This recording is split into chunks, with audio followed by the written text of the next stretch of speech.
Hi all. ఈరోజు చాలా రీఫ్రెషింగ్గా ఉందనమాట. దానికి రీజన్ ఏంటంటే స్కూల్కి తీసుకెళ్ళక ముందు మంచిగా ఒక జ్యూస్ చేశాను, healthy juice, kale juice. Kale ఎంతమంది ట్రై చేశారో కమెంట్ చేయండి. ఇది ఒక టైంలో నాకు చాలా ఫేవరెట్. ముందుటి నుంచి ఫాలో అయ్యే వాళ్ళకైతే చాలా బాగా తెలుస్తుంది. ఇది ఎలా ప్రిపేర్ చేయాలో మీకు రెసిపీ కావాలంటే చెప్పండి. ఈ జ్యూస్ని ప్రాసెస్ ఎలా ప్రిపేర్ చేయాలో నేను తప్పకుండా షేర్ చేస్తాను. చాలా ఈజీ అండ్ నాకైతే పర్సనల్గా చాలా బాగా నచ్చింది. దీంట్లో విటమిన్ ఏ, కే ఉంటుంది. ఇమ్యూనిటీకి కూడా చాలా మంచిది. ఇంకోటి ఏంటి తెలుసా, హెల్తీ స్కిన్, మనకి స్కిన్ చాలా మంచిగా వస్తుంది అనమాట.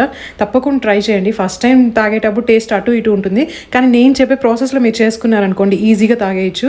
మా ఇంట్లో వచ్చేసి సైరస్, సిరియస్ కూడా తాగుతారు. ఫస్ట్ సైరస్కి ఇచ్చాను, అయ్యో అన్న ఏదో టేస్టీగా తాగేస్తున్నారు, మనం కూడా తాగాలి అనేసి ఇంకా సిరియస్ కూడా తీసుకొని తాగారు. సిరియస్కి అన్ని టేస్ట్లు అలవాటు అవడానికి రీజన్ సైరస్సే. వాళ్ళ అన్న బాగా తింటూ ఉంటారు కాబట్టి సైరస్ని చూసి సిరియస్ కూడా అన్నీ అలా అలవాటు చేసుకున్నారనమాట. నేనైతే ఏది ఫోర్స్ చేయాల్సిన పని ఉండదు, ఇది తిను అది తిను అని. ఇద్దరు ఒకరిని చూసి ఒకరు తినేస్తూ ఉంటారు.